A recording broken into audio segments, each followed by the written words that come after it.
Sobat Maestro, sesaat lagi kita akan mendengarkan program acara Renungan Hari Sabat bersama Advent Vision Media Ministry yang dibawakan oleh pendeta. Selamat mendengarkan. Yesus mau datang segera. Selamat pagi dan selamat Sabat saudara-saudaraku yang dikasihi oleh Tuhan. Salam sejahtera untuk seluruh Sobat Maestro yang mendengarkan siaran pada pagi Sabat ini. Pagi ini saya, Pendeta Cucu Elia, hendak menemani saudara dalam perenungan firman Tuhan yang pagi ini saya beri judul Pentingnya Sebuah Definisi. Sebelumnya saudaraku, mari kita akan berdoa. Ya Allah, Bapa yang penuh kasih, kami berdoa. Kami mohon berkat, kami mohon tuntunan Roh Kudus. Ketika kami akan membaca, mendengarkan firman Tuhan, biarlah Roh-Mu menolong kami untuk memahami. Dan kami memiliki kerinduan untuk memahami lebih baik, sehingga kami boleh hidup di dalam jalan Tuhan sesuai dengan kebenaran firman Tuhan. Kami mohon bimbingan-Mu selalu Bapa, dengan menaikkan puja dan syukur hanya dalam nama Yesus Kristus, Tuhan dan Juru Selamat kami. Amin. Saudaraku yang dikasihi oleh Tuhan, pagi ini ketika kita bangun di pagi hari, tentu kita menaikkan pujian dan syukur kepada Tuhan. Berkat perlindungannya kita boleh menikmati istirahat yang nyenyak dan bangun di pagi hari dengan tubuh yang lebih sehat. Saudaraku, mari kita bersama-sama merenungkan firman Tuhan terkait dengan sebuah definisi, yaitu definisi dosa. Sebelumnya saya ingin membagikan sebuah cerita. Satu kali saya dikisahkan oleh seorang sahabat kami yang datang dari Papua. Beliau adalah seorang yang berasal dari tanah Jawa ini dan kemudian tinggal di Papua, bekerja di sana. Satu kali saudara kita ini memberikan sabun kepada anak-anak yang datang dari kampung. Dan saudaraku sekalian, ketika sabun itu satu kali habis, 1-2 hari habis, dan kemudian diberikan lagi 1-2 hari habis, lalu ibu itu tanya, "Kemana itu sabun kok cepat sekali habis?" "Oh, saya makan, Bu."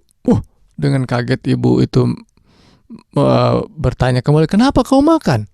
"Itu rasanya wangi, Bu," katanya. "Baunya wangi." Jadi saudaraku sekalian, ini adalah salah satu ilustrasi saja bahwa ketika kita melihat sesuatu, apa yang kita buat definisinya tentang sesuatu itu, apakah itu makanan atau bukan untuk dimakan.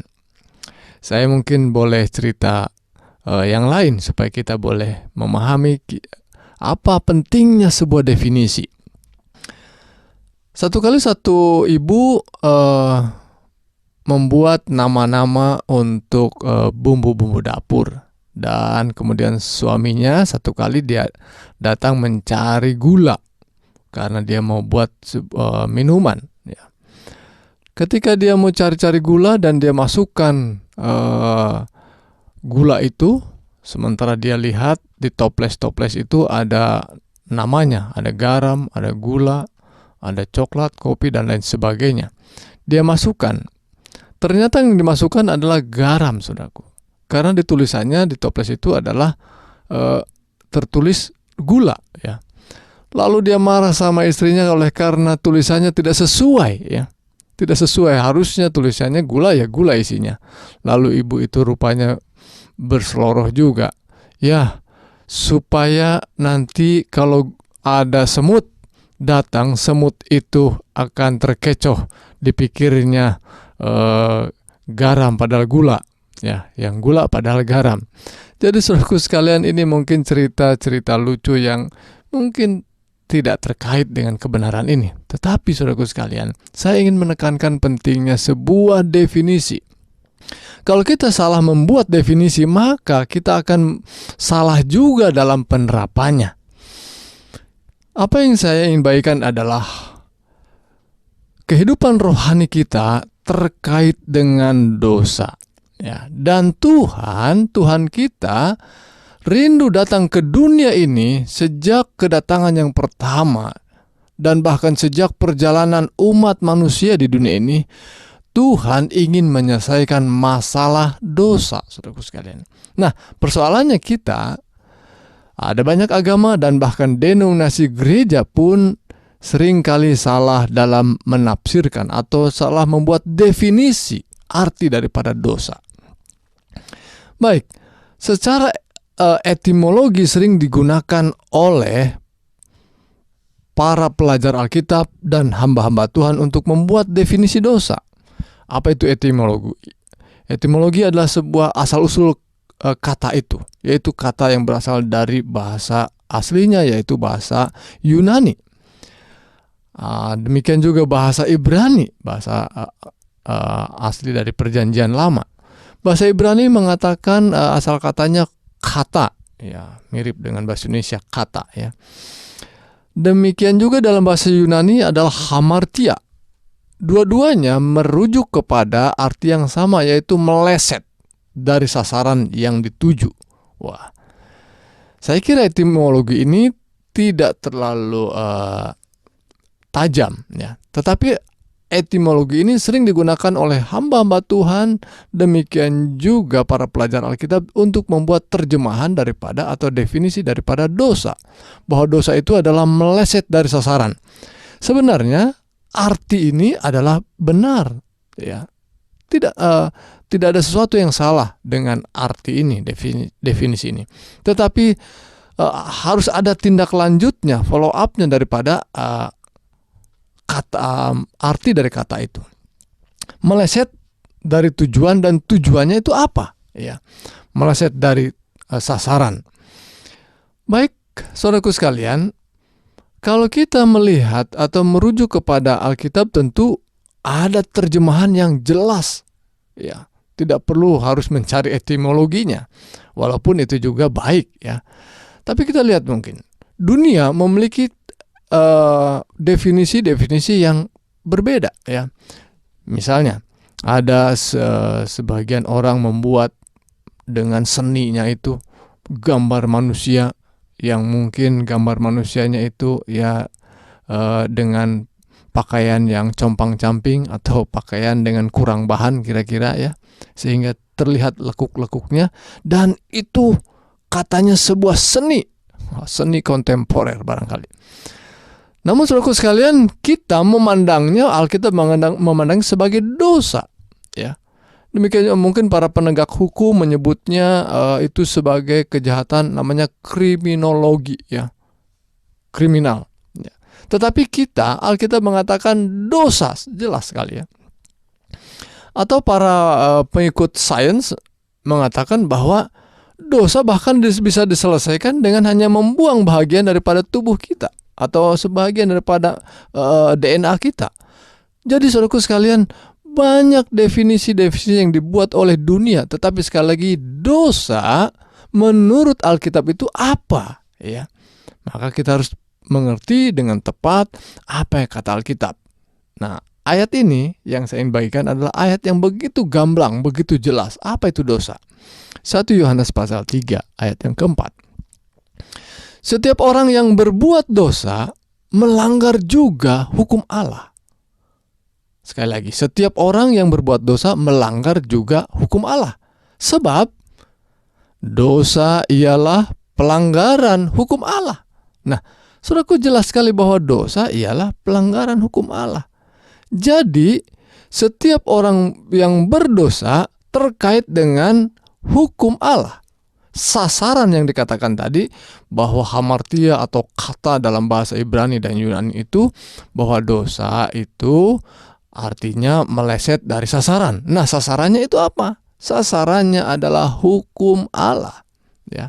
Kalau ada tindak pelanggaran di jalanan, ya, itu kena tilang, artinya melanggar sesuatu hukum yang harus ditegakkan di jalan raya, ya. Jadi saudaraku sekalian, Alkitab itu sebenarnya begitu jelas untuk menunjukkan apa artinya dosa. pelanggaran hukum Allah. Dosa meleset, ya. Pekerjaan kita, tindakan kita, tingkah laku kita meleset dari sasaran, yaitu sasarannya menegakkan hukum Allah atau mengikuti hukum Allah. Baik saudaraku sekalian, oleh karena meleset tadi, oleh karena tidak tepat sasarannya, oleh karena kita melanggar hukum Allah, maka ada akibatnya, dan akibatnya begitu dalam. Saudaraku sekalian, kalau kita melihat cerita Adam dan Hawa ketika mereka mulai jatuh ke dalam dosa, sebetulnya diawali oleh karena meragukan Allah itu sendiri, meragukan firman Allah. Ya, mereka kemudian semakin jauh daripada Tuhan, dan akhirnya mereka menolak kehadiran Tuhan juga. Ya, mereka menjadi bodoh terhadap pengetahuan yang benar. Ketika Allah mulai mencari mereka, mereka bersembunyi. Itu adalah tindakan kebodohan, oleh karena Allah tidak mungkin, ya, tidak mungkin tidak bisa melihat kita dimanapun kita bersembunyi. Itu adalah sebuah kebodohan. Dan kemudian mereka saling menuduh.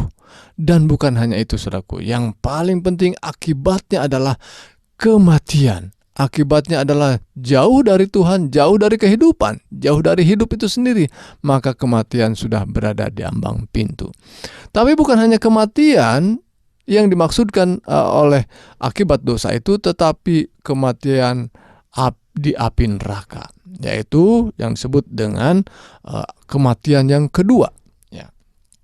Baik, jadi saudaraku sekalian, memahami sebuah tindakan pelanggaran dan menunjukkan arti daripada dosa itu lebih penting untuk memahaminya, sehingga kita akan mengaitkan itu dengan hukum Tuhan, dengan penghakiman Tuhan. Kalau kita hanya membuat definisi, itu hanya sebuah meleset daripada sasaran, itu belum begitu tajam, saudaraku sekalian.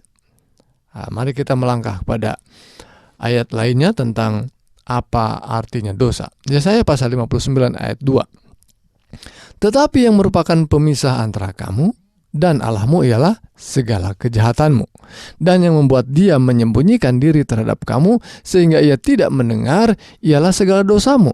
Saudaraku, ini kita sejajarkan antara dua kalimat ini, ya. Pemisah itu sama dengan menyembunyikan diri, ya, dipisahkan. Kejahatanmu sama dengan dosamu.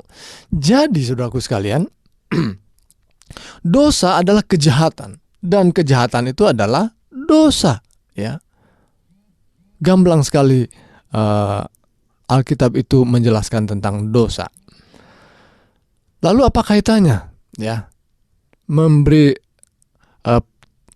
makna atau definisi seperti digambarkan Yesaya pasal 59 ayat 2 ini?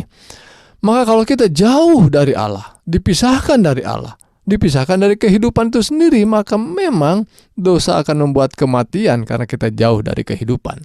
Itu sebabnya hari-hari belakangan ini mungkin kita lebih banyak melihat kematian bermunculan di mana-mana, yang mungkin salah satunya oleh kematian karena wabah corona. Tetapi saudaraku sekalian, kematian yang dimaksudkan di sini bukan kematian oleh karena penyakit, bukan oleh kematian karena kecelakaan, tetapi kematian karena dosa, yaitu yang harus ditanggung di akhirat, yaitu yang ditanggung pada kematian kedua, api neraka. Itu sebabnya Roma pasal 6 ayat 23, hamba Tuhan, Rasul Paulus diilhami oleh Tuhan, mengatakan sebab upah dosa ialah maut, ya. Bukan hanya kematian itu maut, tapi api neraka tadi. Jadi upah dosa lebih tajamnya adalah kematian di api neraka, itulah maut. Namun saudaraku sekalian, tentu ada solusinya dari Tuhan, dan Tuhan menyiapkan solusinya. Namun sebelum kita melihat solusinya, kita mau lebih tajam lagi tentang kejahatan dan dosa tadi. Hamba Tuhan Rasul Paulus yang diilhami oleh Tuhan memberikan nasihat kepada Timotius dengan mengatakan, tetapi mereka yang ingin kaya, 1 Timotius 6 ayat 9, dia terjatuh ke dalam pencobaan, ke dalam jerat dan ke dalam berbagai-bagai nafsu yang hampa dan yang mencelakakan, yang menenggelamkan manusia ke dalam keruntuhan dan kebinasaan. Karena akar segala kejahatan ialah cinta akan uang. Sebab oleh memburu uanglah beberapa orang telah menyimpang dari iman dan menyiksa dirinya dengan berbagai-bagai duka. Saudaraku yang dikasihi oleh Tuhan, mungkin secara khusus saya ingin mengingatkan, menekankan tentang dosa terkait dengan cinta akan uang. Karena memang kita tidak lepas dan tidak pernah jauh daripada uang. Sehingga uang adalah sebuah kebutuhan yang pasti dalam kehidupan kita. Tetapi yang dibicarakan di sini adalah cinta akan uang. Terlalu memburu ya akan uang. Dan ini terkait dengan selfish ya, atau hanya untuk kepentingan dirinya sendiri. Sehingga ada cinta akan uang adalah akar segala kejahatan. Baik saudaraku sekalian, saya ingin mengutip sebuah pernyataan yang dibuat oleh saudara-saudara kita mayoritas, yang katanya tertulis dalam sebuah hadis bahwa Isa Al-Masih yang kita kenal dengan Yesus itu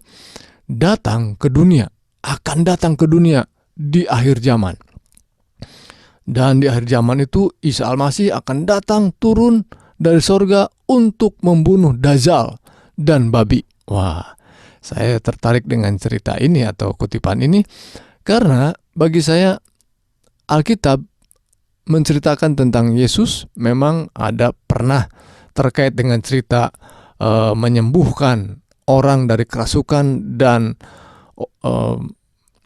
setan yang merasuk babi itu dibuang ke dalam babi dan babi itu mati lemas. Baik saudaraku sekalian, tetapi sesungguhnya Tuhan datang ke dunia kita ini tidak berurusan dengan babi ya. Tetapi mau mengurus sesuatu yang jauh lebih penting, yaitu mengurus manusia yang karena dosanya terbelenggu dan Tuhan datang untuk melepaskannya. Dan saudaraku sekalian, itulah rencana kedatangan Tuhan kita. Sehingga ayat yang tadi dikutip dari Roma 6 ayat 23, sebab upah dosa adalah maut, tetapi kasih karunia dari Allah dalam Yesus Kristus, itulah yang akan menyembuhkan kita, itulah solusinya ya. Adalah hidup yang kekal yang disiapkan bagi mereka yang percaya. Baik saudaraku sekalian, sekali lagi saya ingin mengutip ayat yang barusan saya katakan. Sebab upah dosa ialah maut, tetapi karunia Allah ialah hidup yang kekal dalam Kristus Yesus Tuhan kita. Dan dalam 1 Petrus pasal 2 ayat 24 dikatakan, Ia sendiri telah memikul dosa kita di dalam tubuhnya di kayu salib, supaya kita yang telah mati terhadap dosa hidup untuk kebenaran. Oleh bilur-bilurnya kamu telah sembuh. Saudaraku sekalian, mungkin kata bilur-bilur adalah kata yang jarang digunakan dalam kata-kata sehari-hari.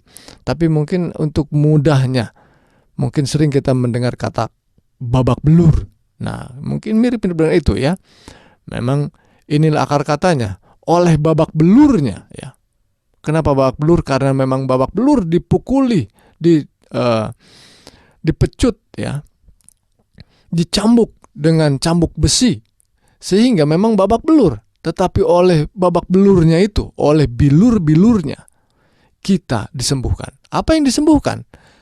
Hukuman dosa kita yang ditanggungnya, sehingga kita disembuhkan dari hukuman atau dibebaskan dari hukuman. Ya, kata disembuhkan mungkin terkait dengan bahasa ilmu kesehatan ya. Tetapi ini menunjukkan bahwa yang disembuhkan adalah hukuman dosa kita lah yang ditanggung sehingga kita dibebaskan dari hukuman itu. Karena Ia sendiri telah memikul dosa kita ketika Dia mati di kayu salib. Dan itulah kasih karunia ketika kita boleh melihat definisi yang jelas akan dosa. Kenapa Yesus mati? Karena Dia menanggung dosa. Kenapa ada dosa? Karena ada hukum. Ya, karena dosa adalah pelanggaran hukum.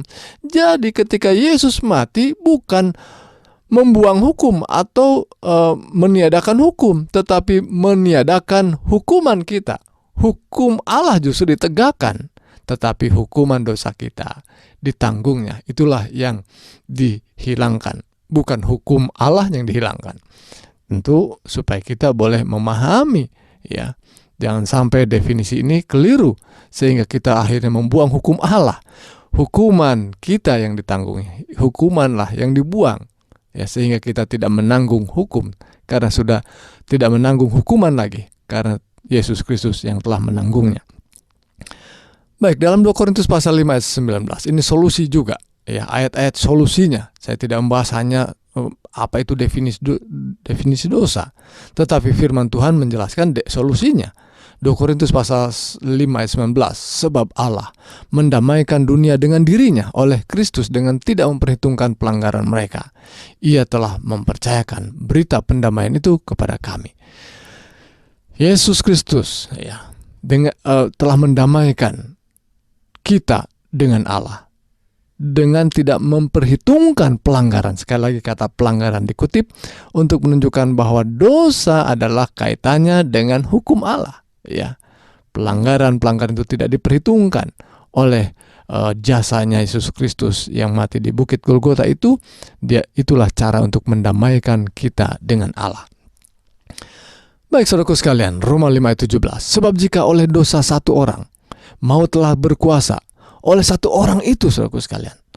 Jadi saudara-saudara, ayat Roma pasal 5 menunjukkan bahwa ketika dosa itu masuk hanya oleh karena ada manusia, satu manusia yang membuat munculnya dosa, tetapi kemudian seluruh manusia berdosa. Tetapi pemulihannya juga oleh satu orang, yaitu oleh kuasa kematian Kristus. Saya ingin baca sekali lagi ayat 18 Roma pasal 5. Sebab itu sama seperti oleh satu pelanggaran semua orang beroleh penghukuman, demikian pula oleh satu perbuatan kebenaran semua orang beroleh kebenaran dan beroleh pembenaran untuk hidup. Saudaraku sekalian, saya rindu sebagaimana undangan Yesus dibagikan kepada saya. Saya rindu undangan itu dibagikan juga kepada saudara, agar kita boleh meninggalkan dosa. Dan ketika kita boleh meninggalkan dosa, kita sungguh menjadi umat yang berbahagia bersama Tuhan kita. Karena Ia juga sudah menjanjikan bahwa dosa-dosa, hukuman dosa kita sudah ditanggungnya. Mari kita hidup di dalam kebenaran. Tuhan Yesus memberkati kita. Amin. Mari saudaraku, kita akan berdoa. Ya Tuhan Bapa yang penuh kasih, kami ucap syukur untuk berkat firman Tuhan. Pada pagi ini biarlah kami boleh dipenuhi dengan Roh Kudus sehingga kami boleh sungguh-sungguh memahami apa definisi dosa dan apa langkah Tuhan, sehingga kami beroleh kebahagiaan karena Tuhan telah menanggung hukuman dosa kami. Terima kasih Tuhan, kami boleh mengenal jalan Tuhan, definisi yang begitu jelas, sehingga kami boleh hidup di dalam hukum Tuhan yang membuat kami lebih berbahagia. Tuhan, terima kasih karena kuasa Tuhan menolong kami untuk hidup dalam kebenaran. Di dalam nama Yesus Kristus kami berdoa dan mengucap syukur. Amin. Sobat Maestro, Anda telah mendengarkan program acara Renungan Hari Sabat bersama Advent Vision Media Ministry. Untuk tanggapan pendengar, hubungi 087 888 777 689. Terima kasih atas kebersamaan Anda. Tuhan memberkati.